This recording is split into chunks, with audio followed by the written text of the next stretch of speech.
Don, do you know what the prearranged signal is? I don't know what you're talking about. Claire, do you know what the signal is? Signal for what? Well, a few moments ago you were hypnotized and told that shortly after awakening you would be given a signal which would put you back to sleep again. Now do you remember? No. I don't. You're awake, aren't you? Yes. I think so. Well, let's try a few things to see whether we can identify the signal. Do you think it's strange to say that when farmland has been tended and cherished for generations, it may come to cherish the people who live on and by it? Or that the land, loving its people, keeps watch over them to guard them from harm?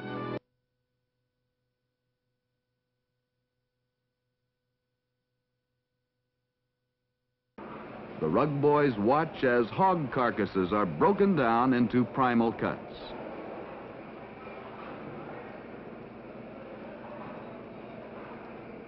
After chilling, the carcass passes over a firmly anchored knife which separates the two sides. This is the first step in the disassembly of the pork side.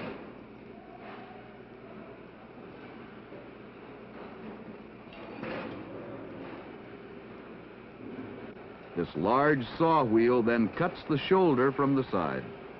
So much automation enters the industrial picture today that it is not surprising to see the start of meat processing begin in this fashion. Let's watch the development of the ham, one of the first meat cuts to receive attention. Painstaking care is given to ensure uniform removal of skin and fat.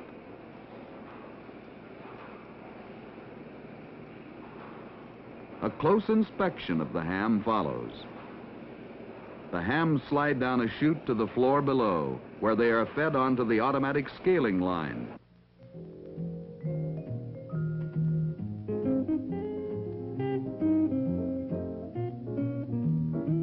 Each bin holds a given weight ham. The pans are individual scales that automatically drop the weighed ham into the correct bin. Skillfully removing the bone of hams before processing the famous Hormel Cure 81 ham, canned ham, cooked ham, or ingredient meat for Spam. Very choice hams are saved for the production of the Cure 81s. Precise trimming of external and internal fat takes place.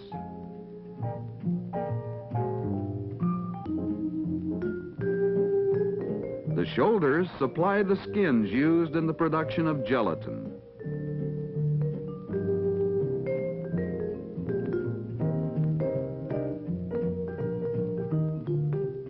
The skins are fed into a grinder and are shown emerging here. A series of cooking, filtering, and chilling operations occur before the gelatin is extruded onto a conveyor belt in this spaghetti-like form.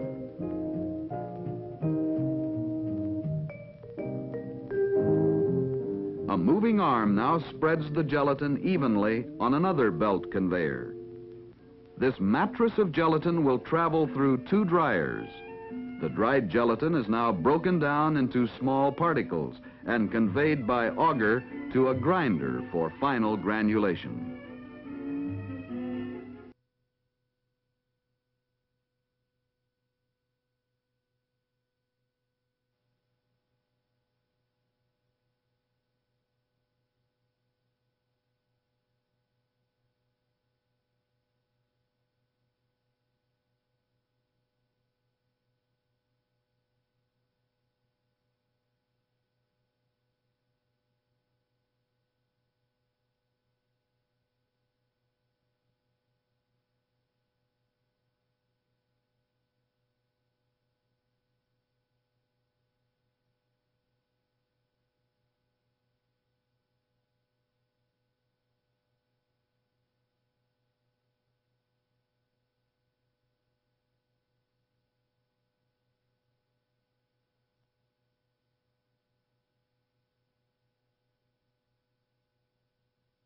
Here are scenes reminding us again that the place to learn about the interests of a people is where they gather in large and revealing numbers.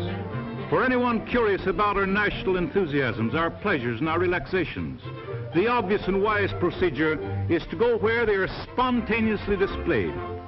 To walk with the jostling throngs, to follow the crowd to some stadium, for example, where collegiate gladiators battle amid modern football pageantry, or to a ballpark filled with ardent admirers of our national pastime, or to the scene of exciting water sports like this regatta along Maryland's historic shore, where the breeze is blowing keen and fresh and the skippers have met to match their wits and their skill. UE locals in Philadelphia and Camden organized a protest parade, an orderly parade, headed by their country's flag, in the hands of a veteran of the German campaign, to the tune of the Star-Spangled Banner, while everyone stood at attention.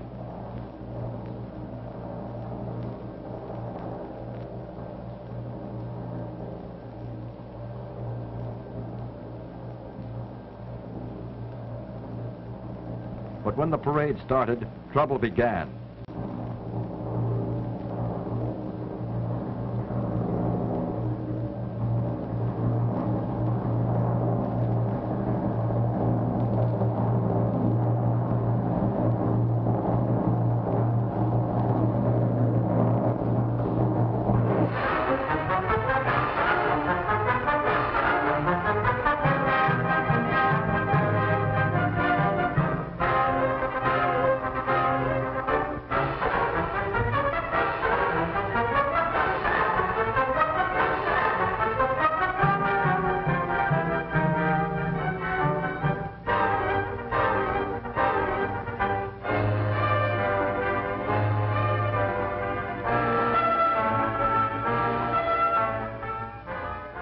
The flag was torn from the hands of the veteran.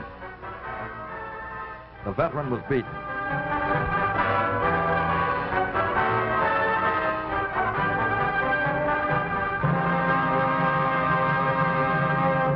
When violence failed, the companies gave in.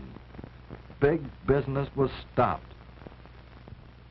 The strikes were won and the contracts were safe in the hands of Secretary-Treasurer Julius Emspach. Yes, big business was stopped. With the CIO in the forefront, labor and the people won the first round. But big business is not giving up. It is starting a new offensive. Prices have zoomed. What we won in the strikes is being stolen back from us through a big business Congress. Where are we going?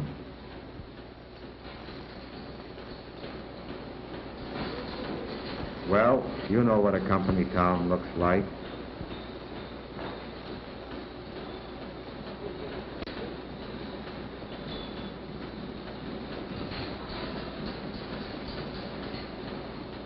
With this Congress re-elected, we'll have a company country with company housing, company stores, company unions, company discrimination. We'll have unemployment at home, and ultimately, war abroad. We know that mass evacuation can never be permitted if only for one reason, an all-important one. The fact that every able-bodied person is needed in the city before as well as after an attack. Putting out fires, for example, will require help from everyone. We must realize that in modern warfare, city dwellers find themselves right in the front lines. After an attack, our first responsibility will be to keep our heads and get back to our jobs. For each of us has a job to do. And no matter what happens, the people of a city must be fed, clothed, supplied with electricity and heat. The city must be kept alive, and it will take everything the city has to do it.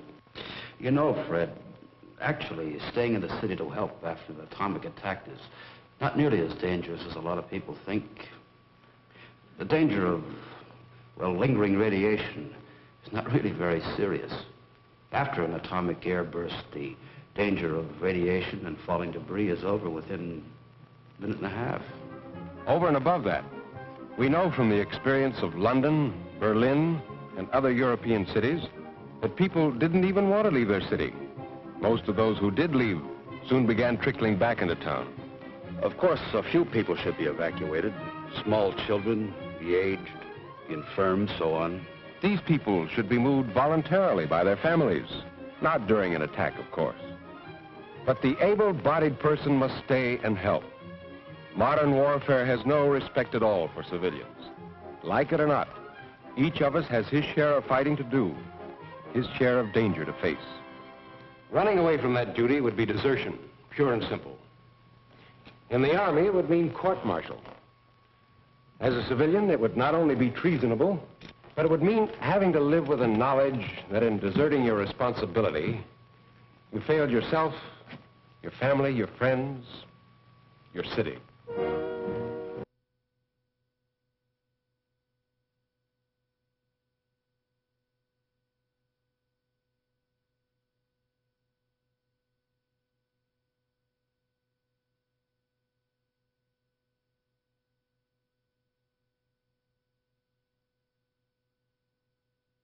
Three identical miniature frame houses, each with varying exterior conditions, all the same distance from the point of the explosion. The house on the right, an eyesore. But you've seen these same conditions in your own hometown. Old, unpainted wood, and look at the paper, leaves, and trash in the yard. In a moment, you'll see the results of atomic heat flash on this house. The house on the left, typical of many homes across the nation. Heavily weathered, dry wood in run-down condition.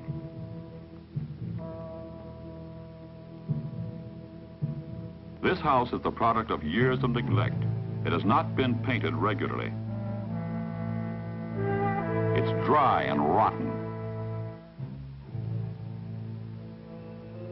A tinderbox ready to turn into a blazing torch. The house in the middle, in good condition, with a clean, unlittered yard. The exterior has been painted with ordinary, good quality house paint. Light painted surfaces reflect heat, and the paint also protects the wood from weathering and moisture damage. Let's watch the test now and see what happens under atomic heat.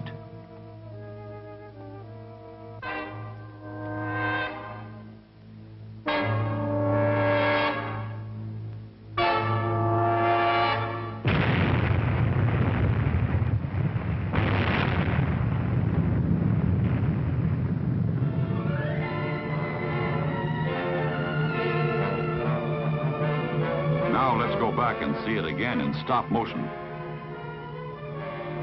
The light flash, the heat wave, and clouds of dust.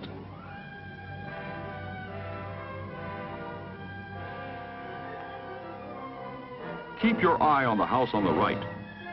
Notice how the heat wave affects it.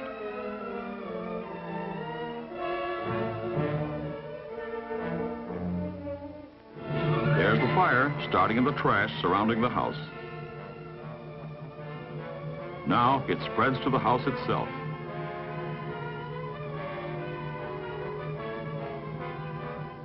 In a moment, the blast wave, and here it comes.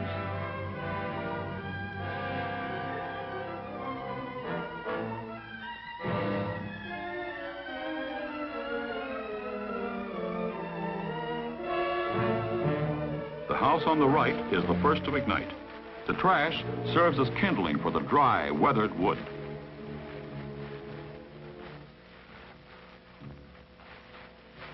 The house on the left smolders for a few moments, looks almost as if it will not burn, and then bursts into flame. The house on the right continues to burn.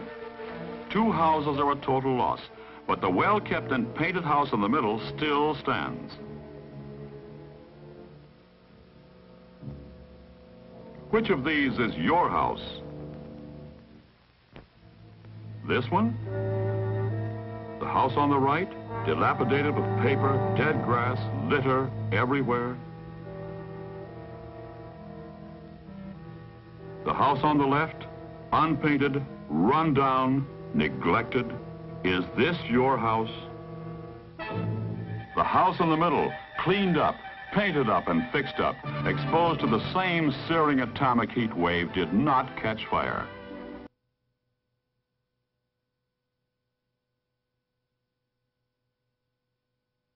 Dad, can I take the car into town now?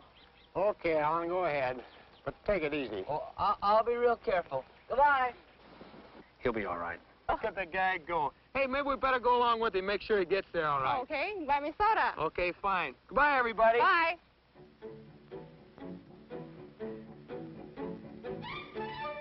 So, there went Alan with his new driver's license, and Frank and Betty right behind, on as nice a summer day as you could wish for.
Why don't they look, Ralph?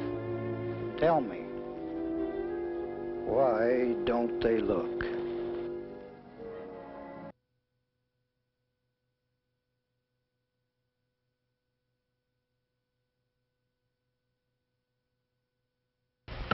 Over at the Fox dugout nearby, morning tasks are likewise underway. Mr. Fox is hewing newly felled fir. That's something that has to be done in carving a home out of a wilderness. Lucinda Fox is grinding Indian corn, a food important to all the settlers, while Brother Oliver milks the family goat, a highly prized possession brought from England. And now, Jason has laid the new fire and must borrow a live ember to light it. Here he is at the Fox place. Would there be an ember in your fire for some careless bachelors, John? That there would, Jason, and you'll be welcome. Do but speak of it to Susan. The Nomkeg settlers share dangers together, and they gladly share comforts, too. How seems Master Robert today, Mistress Fox? I fear me there is little change. The fever has not left him these many days. One day, when you're well again, laddie, you can hunt deer with Jason. The fireplace doesn't always give adequate heat, especially when there is sickness in the house. Sickness that may be very serious. In the gardens of the settlement, medicinal herbs are grown, some of local origin and others transplanted from England. Mistress Lane, who is skilled in their preparation and use, supervises a selection to be used in a special broth. Later, she carries her preparation to a case of serious illness in the home of Harold Perry. Here is a draught of herbs, fresh brewed for Mistress Perry. 'Tis most timely and welcome, for the pain is still sharp. Yes, there is still sickness, and there is still the helpfulness of neighbor toward neighbor. There has to be in a new land where the settlers face the uncertainties of a new way of life. Mistress Perry knows that building a better world requires courage and faith. And these men writing back to England, they know that too. We are sorry to send back the ship without better lading, but there be much sickness among us, and many of our number lack strength to survive the winter's cold. Yet, for the most, we remain of good heart and make what haste we can to build our plantation. Among our number there be those of divers motives, some mainly prizing liberty of conscience, and some chiefly seeking worldly gain. Yet we form one body politic, joined by common consent.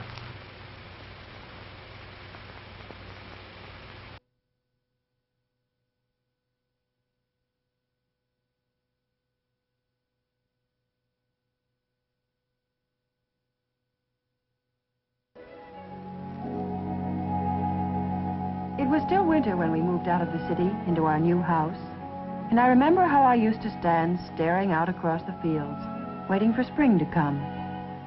Jim used to tease me. He'd say, "If it arrives while I'm at the office, be sure and phone me, darling." But actually, he was just as impatient for winter to end as I was, because now, as soon as the snow melted, for the very first time, we were going to have a garden of our own. And what a garden! I could see it already in my mind's eye. Spirea? Cool white lilies? Tall tulips nodding in the sun.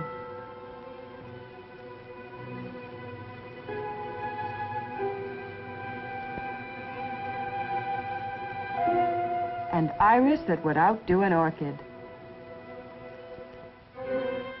Spring must have arrived while I stood there dreaming. All of a sudden, everywhere you looked, buds began to swell and burst open.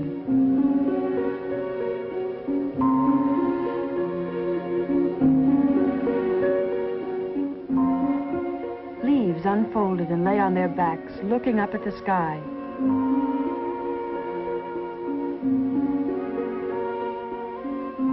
Every wind carried the smell of damp earth and the wet bark of trees drenched by soft spring rain. Now came the moment we'd waited for so long. Out we went, gay as larks, wearing what the well-dressed gardener should wear, and trying not to look self-conscious in our new roles. Ah, what bright new tools, and what bright shining hopes we had.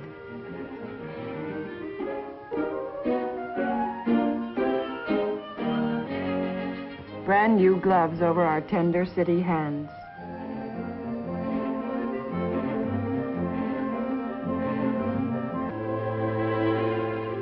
The first trowelful of earth was like a ceremony, a solemn dedication. This was our earth, our very own, more wonderful than any other soil. Miraculous in the hand, our land.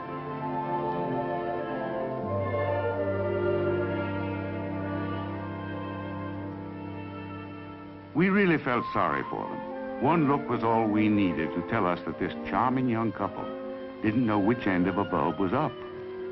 Thought we'd be good neighbors. Tell them what they're up against.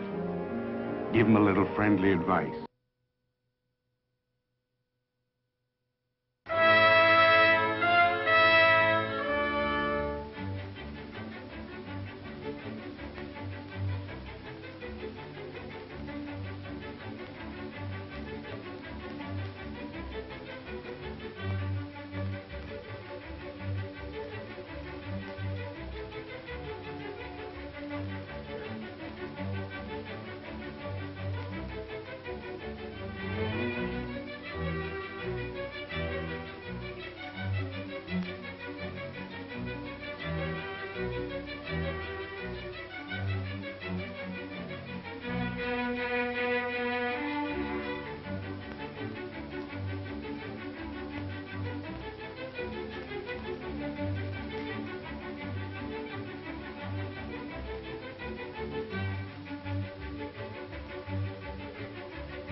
Now came the really big moment.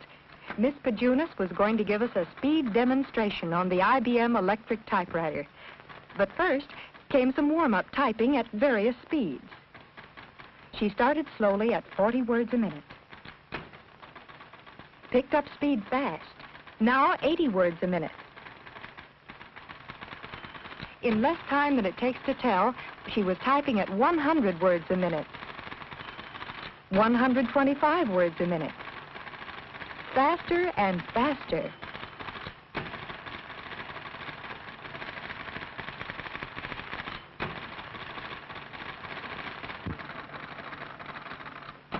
We were seeing for ourselves how intelligent practice and drills repeated over and over again give the fingers dexterity and rhythm, helping to make accurate, expert typists.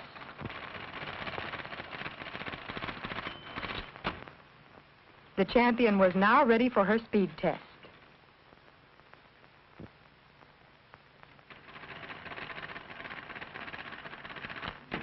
Quickly, she attained top speed, championship speed. As we saw how skillful typists could become on IBM electric typewriters, we knew why Stella Pajunas was the unchallenged world champion.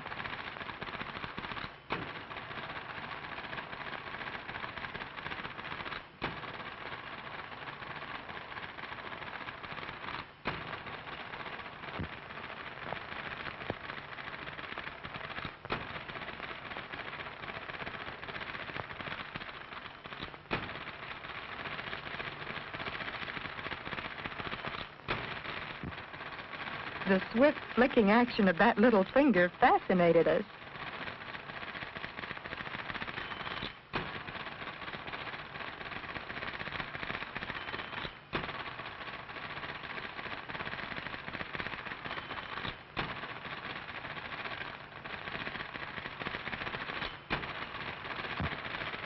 As we watched Stella Pajunas in open-mouthed amazement, we realized that here before our eyes were matched the utmost in human capability and the tops in typewriter efficiency.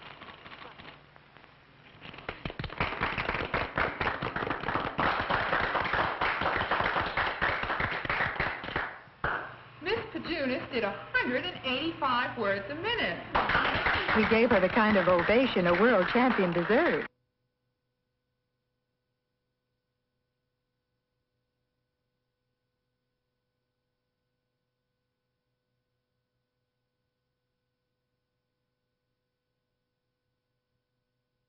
Well, let's try a few things to see whether we can identify the signal.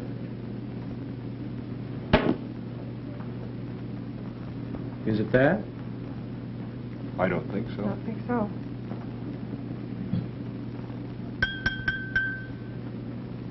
No. How do you feel about that? No. Well, watch this. No, it's not that.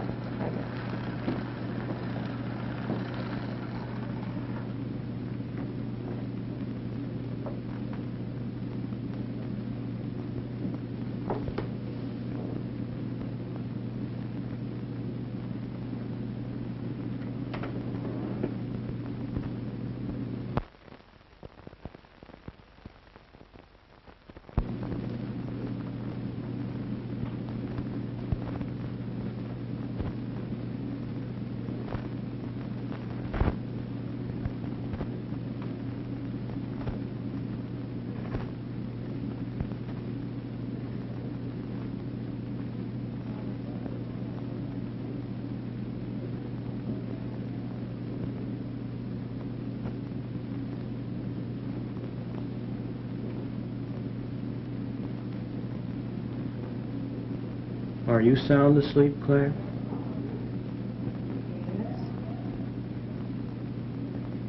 Don, are you sound asleep? Yes. Now I'm going to tell you something that happened to you when you were 6 years old.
Ma, see them campers over there? I think we ought to take something to them. It is lonely on the plains in 1870, very lonely. News from back east is always welcome.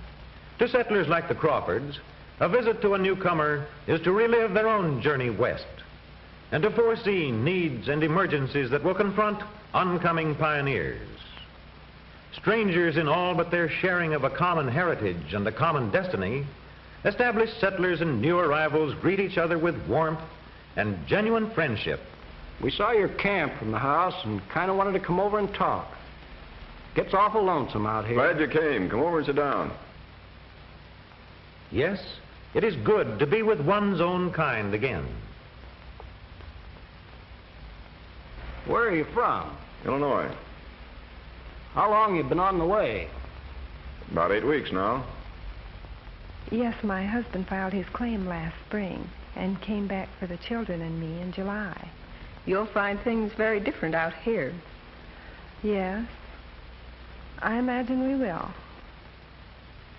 So friendly talk goes on around the Carter campfire until, with the setting of the sun over the darkening prairie vastness, there comes a request for music. Music that erases the solitude of the plains.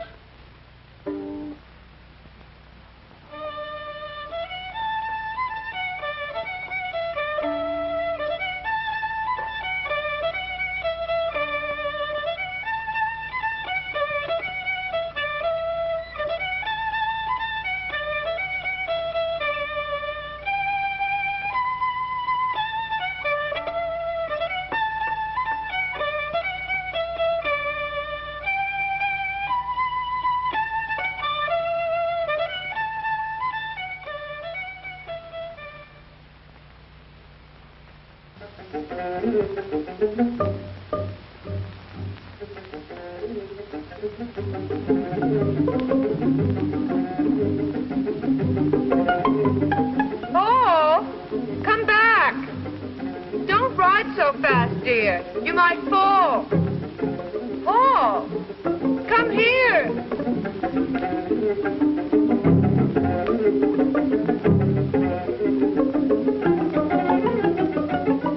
No, why don't you buy a heavier stocking, Helen? I was seeing in the paper the other day that there's no difference, really, in looks. The 15 denier may seem thinner, you know, but the 30 denier wears twice as long. And I got some. John told me about it, as a matter of fact, and so I got some. They really look just as well? You know, the sales girl told me that I could buy the 15, and if they were washed before I wore them.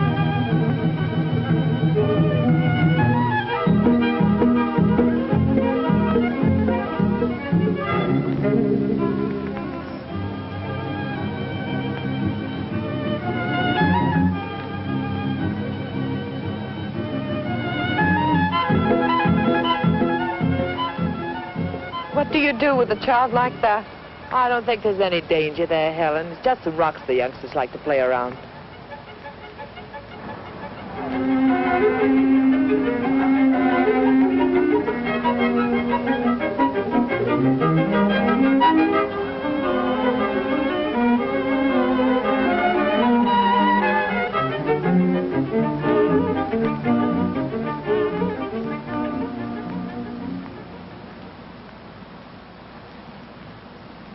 Hey, Paul! Come on! Up through the cave! Come on!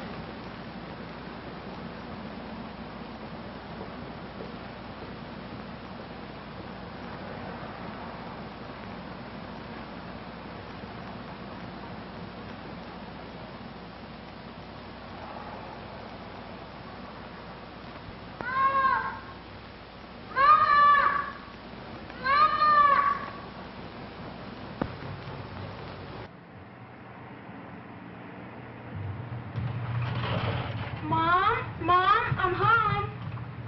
Oh, yeah, Mom's over at Aunt Miriam's house. Whew.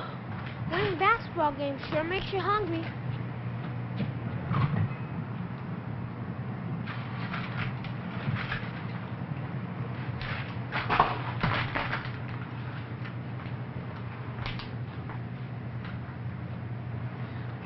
super burger coming up.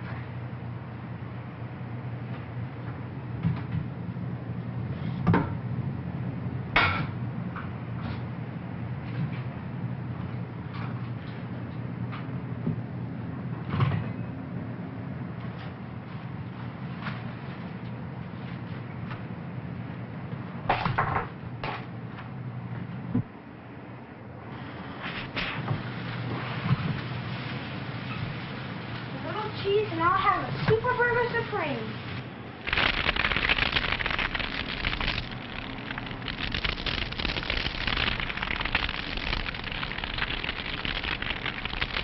Fire! Fire! Fire! Help! Fire!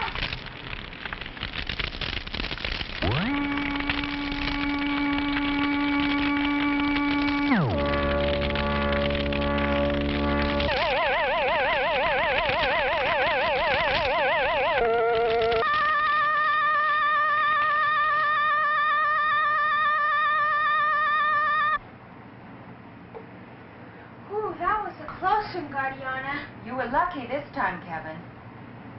Now, fire safety is one area where being alert really pays off. And you made that flame way too high, and you left the paper on the stove. If you were aware of that danger, you could have avoided it. You know, something as simple as a can of baking soda spread on that fire would have given you precious moments to think. You're right, safety woman. Do you know the danger dodger salute, Kevin? Aware, alert, alive. That's right. And besides fire prevention, you can practice safety in other ways. Right now, Tommy is taking the door off his old refrigerator. This is a lot of work, but it sure is worth it. Don't want any little kid getting stuck inside and suffocating.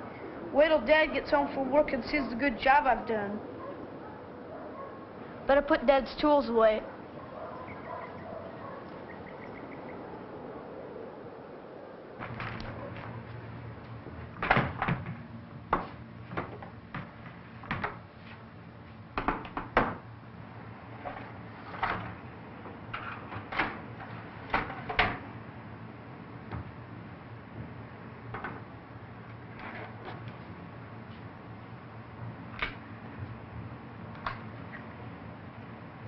Dad's gun! Dad's gun! Emergency. I must go, Kevin. Danger dodger, I salute you. Aware, alert, alive.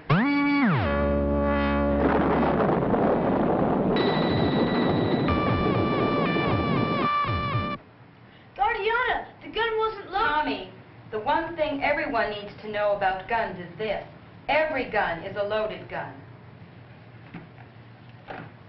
Now, 600 people of your age died last year from bullets in guns that they thought were empty. For that reason, guns are never to be played with, not ever. All guns should be safely locked away. I'm sorry, Guardiana. I know, Tommy. But if we're not alert to dangerous things like a gun, how are we going to avoid the more innocent-looking things around our homes that can harm us almost as much?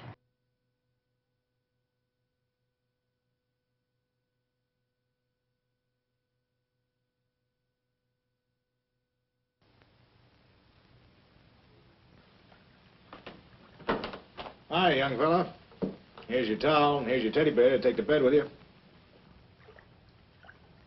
Come on, young fella, you're to dry yourself. Jim, dear, the dishes are all washed and ready. Coming in a minute. There you are. Now brush your teeth and get all ready for bed, and then come on down and say goodnight to Mommy and me.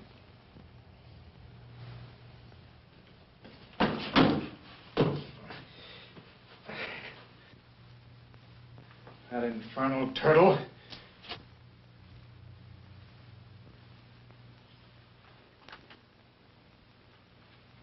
Daddy, you kicked George.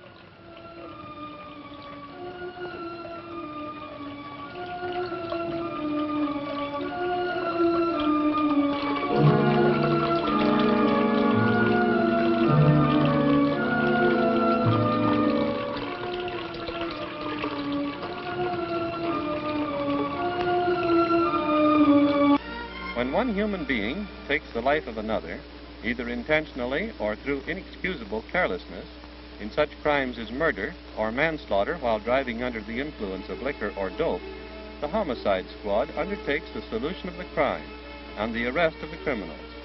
Happily, such occurrences are rare in St. Paul, and in recent years, practically all killings of this nature have been solved. 5 years ago.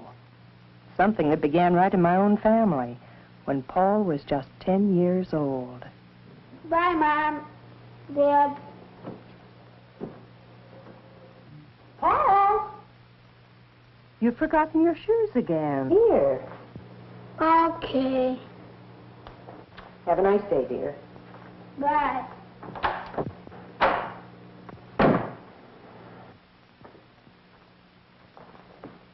I don't know what's wrong with that boy. Now, don't start worrying about Paul. He's coming along fine. No, he isn't. He doesn't seem to take an interest in things. What things? Well, you know, last night he asked me again to give him an excuse from gym class at school. Did you? Well, no, I didn't. The doctor told me last week there's nothing wrong with him. Of course there isn't. You should see the arm he's got. I was watching him Saturday morning, pegging stones at a tin can. Yes, but by himself. That's no way for a growing boy. He needs... Well, I don't know. Something's missing. Oh, forget it, Helen. Paul's still a child. He'll come along all right. He's got all the time in the world. I felt in my heart that my husband was wrong. Paul didn't have all the time in the world. He was growing so fast, and yet he seemed to be turning into himself for satisfactions he should have been getting with others.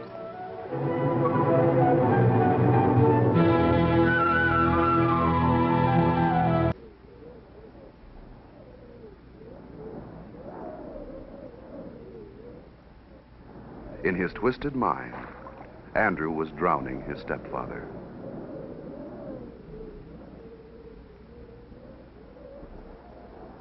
Unto Almighty God we commend the soul of our sister departed, and we commit her body to the ground, earth to earth, ashes to ashes, dust to dust.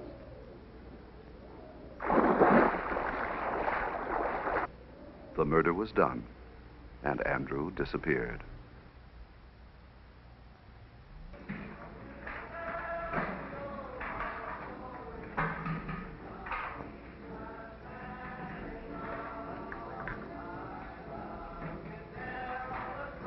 Hello, son. What brings you here?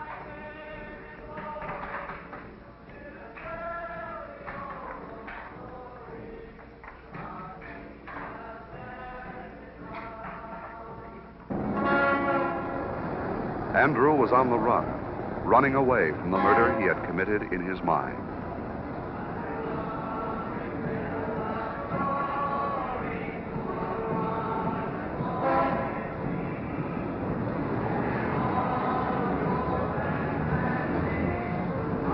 And wherever there were loud noises, violence, or the sadistic suggestion, there was Andrew, one high-pitched, piercing note away from real tragedy.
Hey, get a load of him, will you?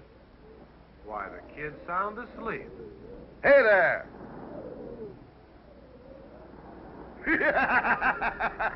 Man, look at him go!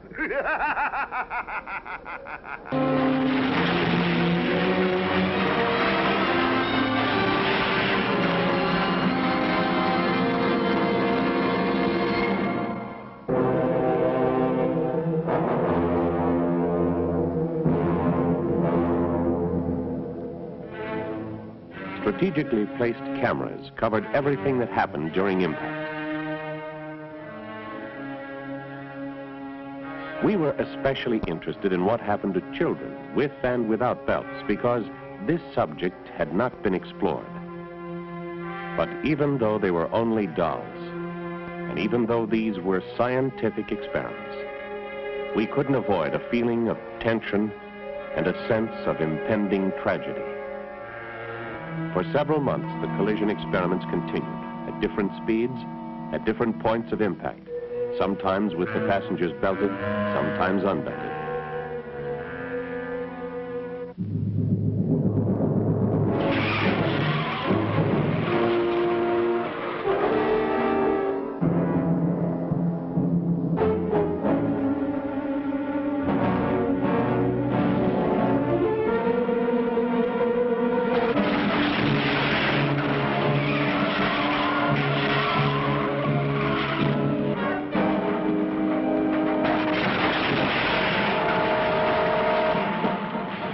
Speeds such as these of 30 and 40 miles an hour may be moderate by today's driving standards, but not to the motorist slammed about against glass and metal.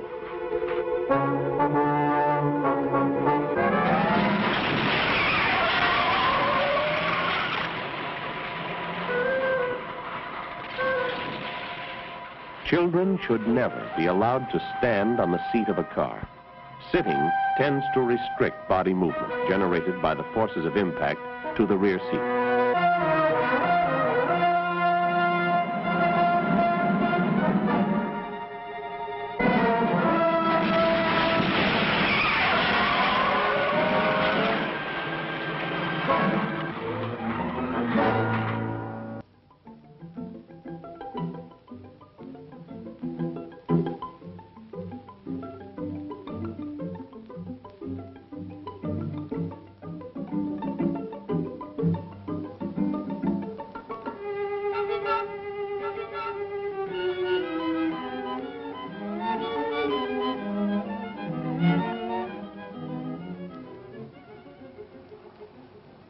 Go ahead, Paul.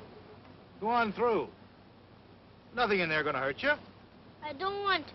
Oh, go on. Show Daddy you're not afraid. No, Daddy. Oh, go on, Paul. No! Don't you yell at...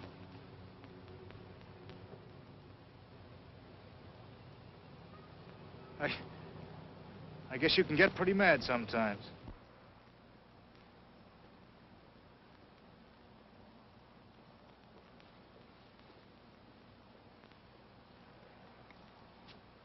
Hi.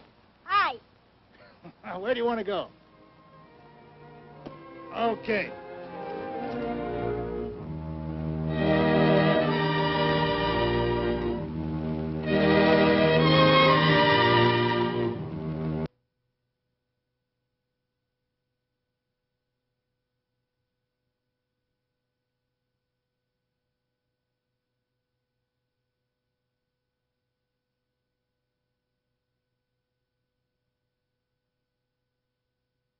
This worry continues to bother you, and it exhibits itself in devious ways in your adult life today. Do you understand, Claire? Do you understand, Don? Yeah.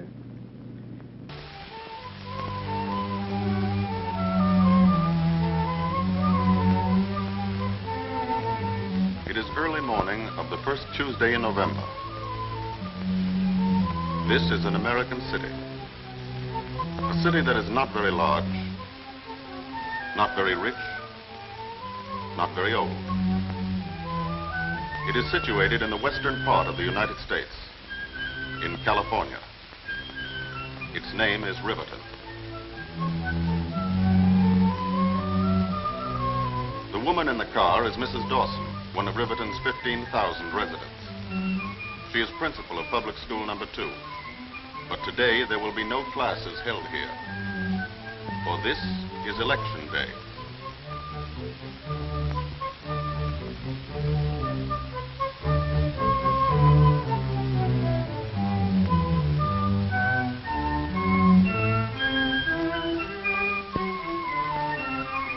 This classroom is one of the 130,000 places the country over in which American citizens are going to cast their votes today.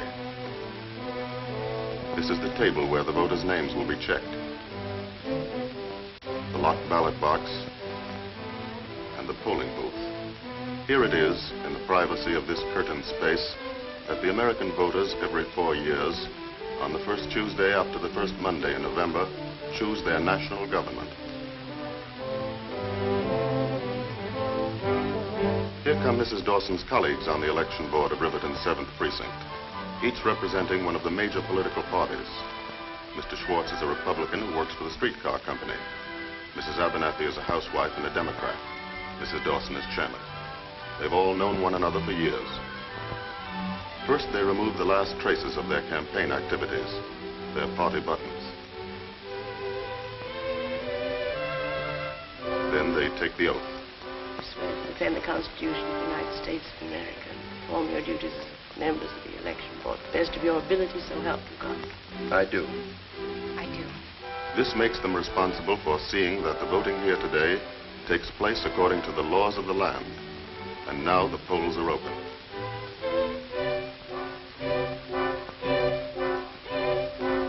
Here comes the first voter. No wonder he's first. He's been up since 4 o'clock delivering milk. Oh, Bill. Good morning, everybody. How fine. You're the very first one. Right on the dot. Always like to vote early. Gives the Republicans a temporary lead. Here's your ballot, Bill. Thanks. Right in there.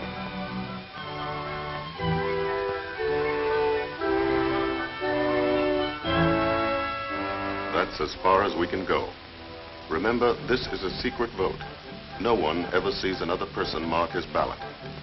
Today, many thinking citizens are concerned about the growing centralization of decisions, controlling the business, the social life, and the public affairs of every community.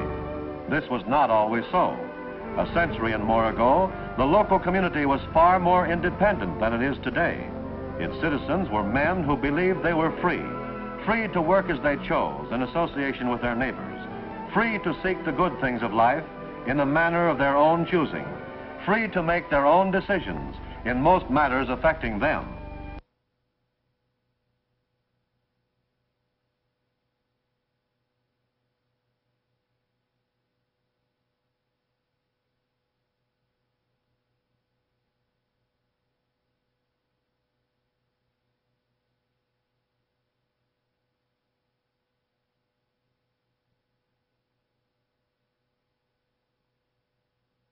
We drove over to New Salem in Illinois, where Abraham Lincoln lived as a young man. The old log buildings have been carefully restored as a monument to his memory.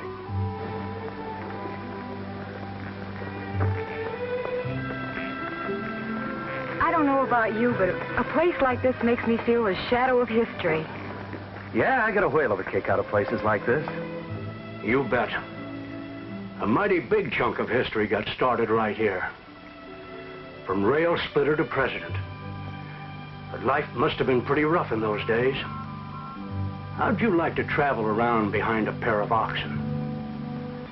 We swung west to the Mississippi and turned north. We were looking at some barges and a river tug when Dad summed it up. Once upon a time, these rivers were our only highways. Today, we have highways all over the country. We drive our own cars.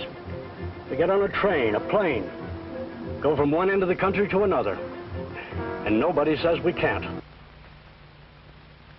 The days pass, and steadily the carters press on westward. Only a little distance now to the claim, already coming into view. But new trials lie ahead. Cattlemen have long considered the plains their land for grazing their vast herds of cattle. Aiming to settle around here, mister? See that cornfield right over there? That's mine. This year's cattle land. It's no good for farming. Have you seen my crop of corn? No, but this is all ex-borrow grazing land. That's not what my claim stakes say. Well, partner, as the saying goes, I guess you'll just have to live and learn.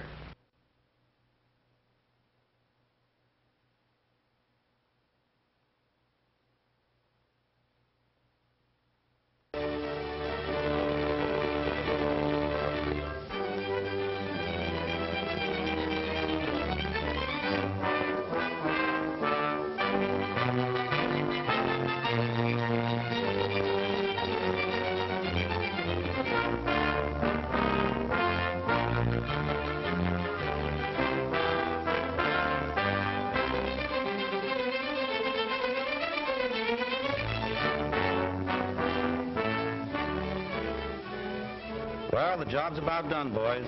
There's the last pole.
Long distance. Long distance. Long distance. Millions of times every day in America, a voice on a wire briefly and simply identifies itself in two words: long distance.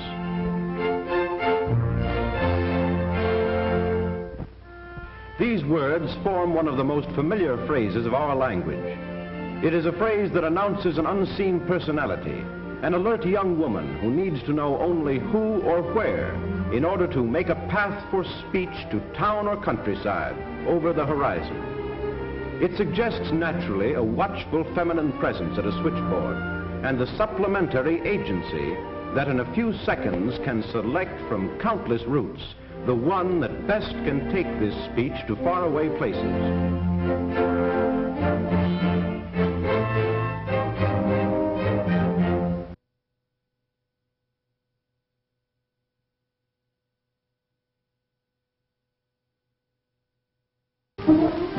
The clock on the wall. On the 7th day of December 1941, it struck the 11th hour. Every hour after that has been, will be, 0 hour. 48 United States of a free and sovereign America are at war.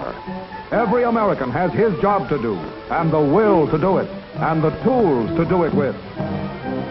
Pray God he also has the time. Time, the most vital natural resource of a country at war. Every tick of the clock is time won or lost. Every 60-minute sweep, every 12-hour tour of those relentless hands is turning out carload lots of time for us to use ourselves or to give away to the enemy.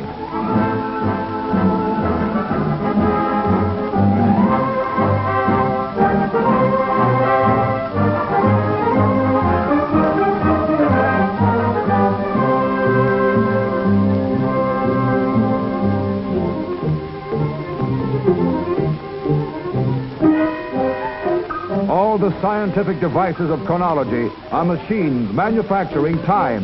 The tools that in our hands means victory. Hands must be as relentless as the hands of our clocks. They cannot afford to be less.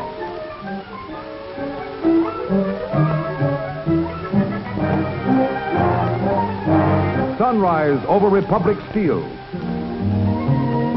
High noon at Willow Run. Sunfall on the Electric Boat Company. Midnight at the Brooklyn Navy Yard. Dawn to dusk and back to dawn again. 3 8-hour shifts, one day. So much can be done in a day if Americans will keep their sleeves rolled up. Now all that is over, the heat and excitement. The votes are cast, and Americans have agreed to accept the will of the majority, whatever it may be. Apparently, even the younger generation has declared peace.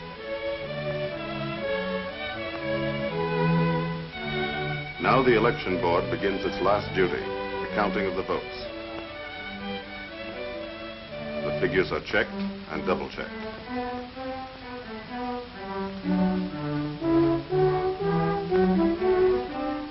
Then they are telephoned to headquarters.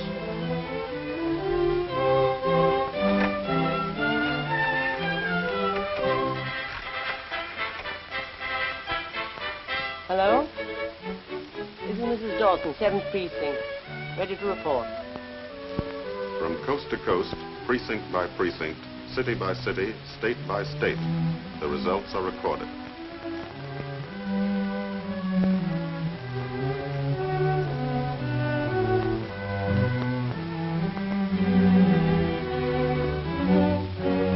All over America tonight, the people are waiting to learn whom they have chosen to govern them for the next 4 years.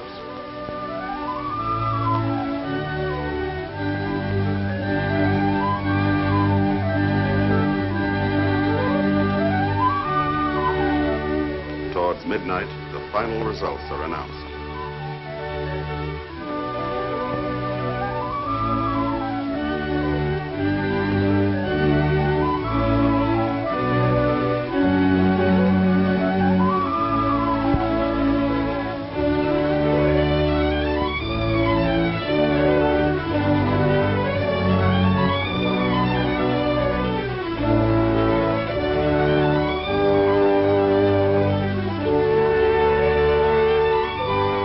A nation of 140 million has elected a government.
Did you ever see such a day, Ken?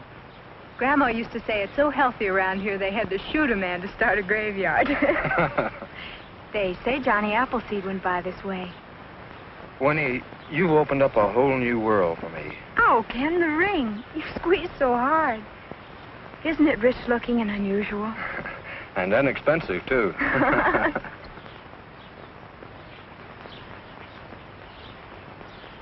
Ken, I can hardly wait until September to get away.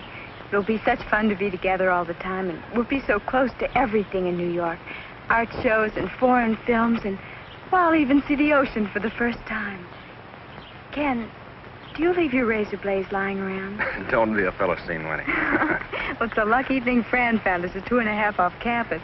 But what'll we put in it? Well, that little Picasso sketch I picked up, that goes in the living room. It's a masterpiece. And the Bendix? You take care of the homemaking. I'll look after the books and records. No male supremacy now, Professor. It doesn't go with your salary. Ken, do you like babies? Sure. Your own? I hadn't thought of it.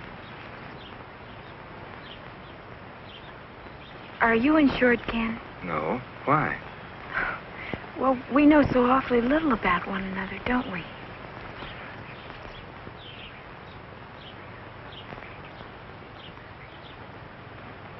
Wouldn't it be nice if we could just wander up a road like this with never a care?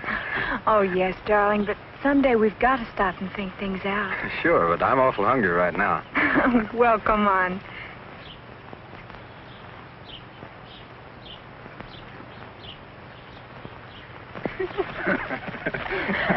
A man chases a woman until she catches him. Oh, Ken, isn't this heaven? Ken, let's not think too far ahead yet. Let's just fill every second with minutes. Nothing's changed, has it, Ken? Of course not, Angel. I'm still a mystery to you. As mysterious as life itself. I want it to stay this way forever and ever.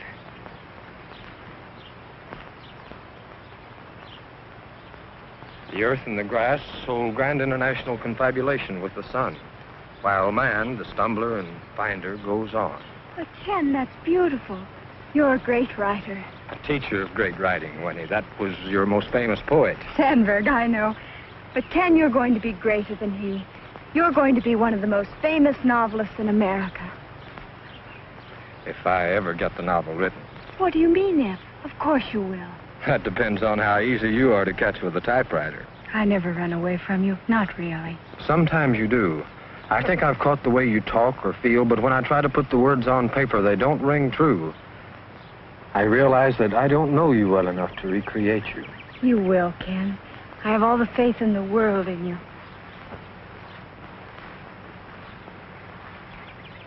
Winnie, do you always have to pick things?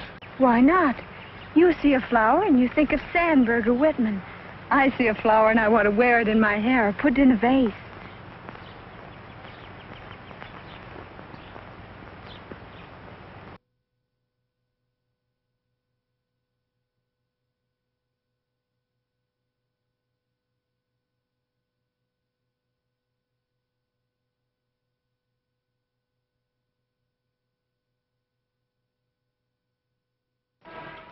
These busy families make the shopping centers look young and colorful.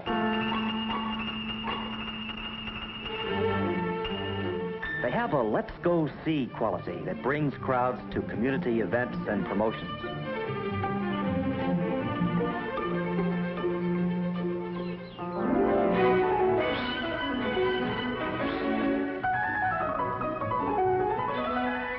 For the children, whom the young adults have always at hand, there's plenty to do and see.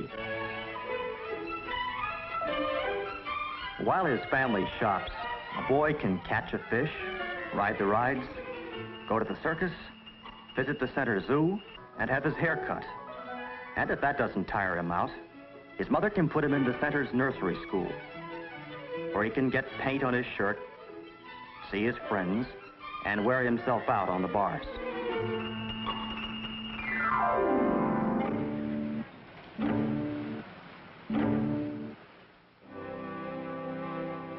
Since these young adults seem to be able to outlast their children, they stash them away at a neighbor's house and go back to the center for more.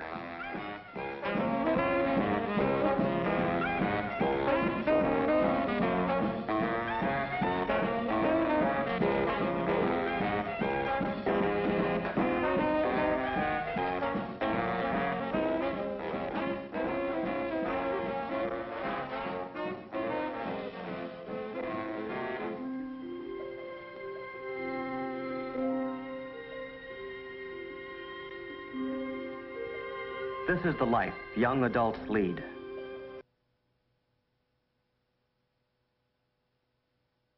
The ancient law of supply and demand took effect. More land had to be farmed. Crowded me out. I remember when this was a potato patch. This where a farmer raised millet.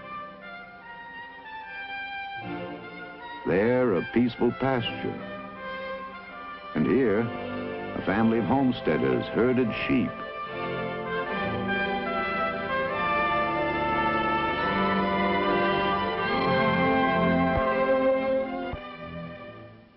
He sees himself in the hubcap. He wants to play.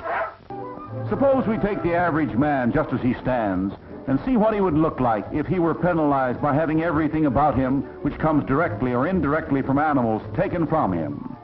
First, his hat. It is made of felt that is made of rabbit hair. No rabbits, no hat. It's almost time for lunch.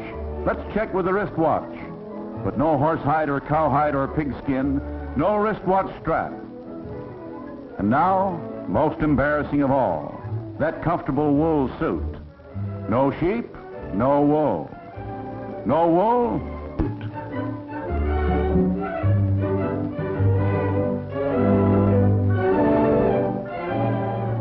and if he seeks to run away, he'll have to go barefooted, for animal leather enables him to have shoes. And that isn't all. We'll save him the embarrassment of pointing out that the cotton in his undergarment couldn't have been cultivated if it weren't for these hard-working plantation animals and animal fertilizer. But of course, we all could wear barrels. Great artists have been at a loss to properly catch on canvas the simple beauty of sheep serenely grazing. Woolly wanderers, almost 1 million of them, slowly moving from place to place, on intimate terms with the natural beauty that surrounds them. Sheep raising is a major Utah industry, yielding more than $20 million annually. No story ever told is so utterly amazing and dramatic as that miracle of 1848, which prompted this memorial to seagulls, the only monument ever erected to bird life in America. Picture, if you can, pioneers rejoicing over the prospect of harvesting their first crop. Without warning, hordes of crickets start devouring every green thing. Pioneers fight to save the precious grain. Discouraged, they offer prayer. Suddenly, the heavens are filled with flocks of seagulls who devour the crickets, and so a column is erected in remembrance of the mercy of God to the Mormon pioneers.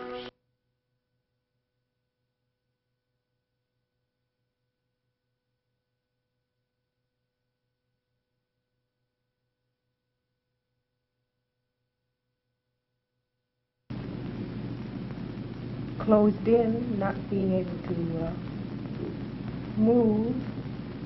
Yes, that's right. Now, as these impressions came to consciousness, you could recognize them and feel right about them, couldn't you? That's right. When I realized them, I knew they were right. When you said gum, I knew it was gum. I did too. I knew that was it. And you feel now that all the tension is gone. I feel just like I always did. Yes. And you feel that the conflict is resolved. Definitely. And that you're a normal individual Yes. again. All right. They all got out. You know, I think something good is coming out of all this. I like to think it all happened because our land loves us.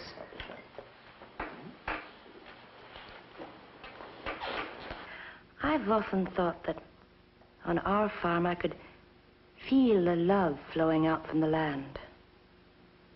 To Jim and me and to our children. I think it's the same in all the farms around us.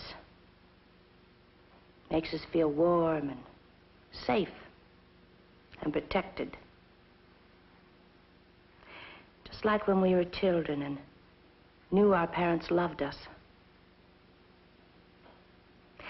Sometimes when a child has been protected too long, it may have to be hurt a little before it can learn to stop doing the things it knows are wrong and dangerous. Well, that's part of growing up. Our community, too, needed to grow up. Perhaps we had to be hurt a little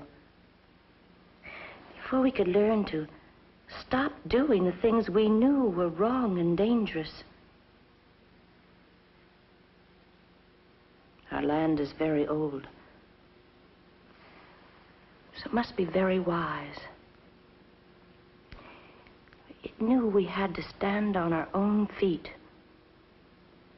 so it helped us because it loves us.